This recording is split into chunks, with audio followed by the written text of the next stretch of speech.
जब दुनिया को सर्जरी का अर्थ भी नहीं पता था, जब घावों को भाग्य समझकर छोड़ दिया जाता था, तब भारत की पवित्र भूमि पर एक ऋषि 300 से अधिक शल्य प्रक्रियाओं का वर्णन कर रहे थे।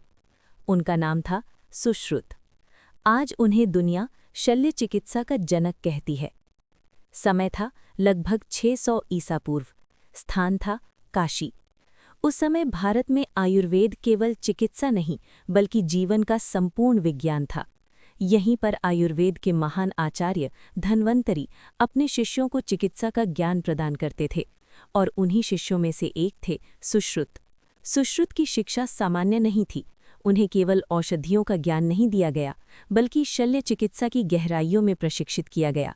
वे केले और कद्दू पर चीरा लगाने का अभ्यास करते थे, मृत शरीरों पर संरचना को समझते थे, टाँके लगाने और रक्तस्राव रोकने की विधियां सीखते थे।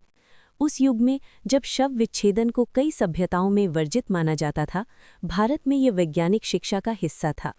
सुश्रुत ने 300 से अधिक शल्य प्रक्रियाओं का वर्णन किया। उन्होंने 120 से अधिक शल्य उपकरणों का विवरण दिया।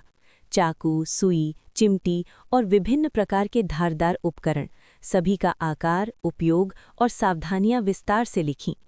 उन्होंने मोतियाबिंद के ऑपरेशन की विधि बताई, हड्डियां जोड़ने की तकनीक समझाई, घावों की सफाई और टाँके लगाने की विधि विकसित की। सबसे अद्भुत था नाक की पुनर्निर्माण सर्जरी। आज जिसे प्लास्टिक सर्जरी कहा जाता है, उसकी प्रारंभिक विधियां सुश्रुत ने ही बताईं। सुश्रुत ने अपने ज्ञान को एक महान ग्रंथ में संकलित किया, सुश्रुत संहिता। ये केवल एक पुस्तक नहीं थी बल्कि शल्य चिकित्सा का विस्तृत विश्वकोश था। इसमें वर्णित था रोगों का वर्गीकरण, ऑपरेशन से पहले की तैयारी, बेहोशी के लिए जड़ी बूटियों और मदिरा का प्रयोग और ऑपरेशन के बाद संक्रमण से बचाव के उपाय। आज की आधुनिक सर्जरी जिन सिद्धांतों पर आधारित है, उनकी जड़ें इसी ग्रंथ में मिलती हैं। समय के साथ ये ज्ञान भारत की सीमाओं से बाहर गया। सुश्रुत संहिता का अनुवाद अरबी भाषा में हुआ। मध्ययुगीन काल में ये ग्रंथ पश्चिमी एशिया और यूरोप तक पहुंचा।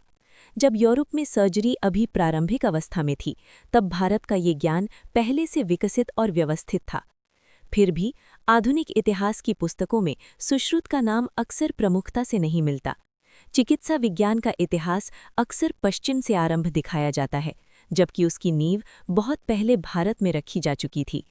सुश्रुत ने केवल शरीर का उपचार नहीं किया, उन्होंने विज्ञान और मानवता को जोड़ा।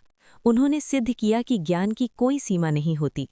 जब भी आप आधुनिक ऑपरेशन थिएटर की कल्पना करें तो याद रखिए, उसकी पहली किरण प्राचीन काशी के एक गुरुकुल में जली थी और उस प्रकाश का नाम था महर्षि सुश्रुत। यदि आपको ऐसी ऐतिहासिक और प्रेरणादायक कहानियां पसंद हैं तो इस चैनल को अवश्य सब्सक्राइब करें, क्योंकि इतिहास अभी समाप्त नहीं हुआ है।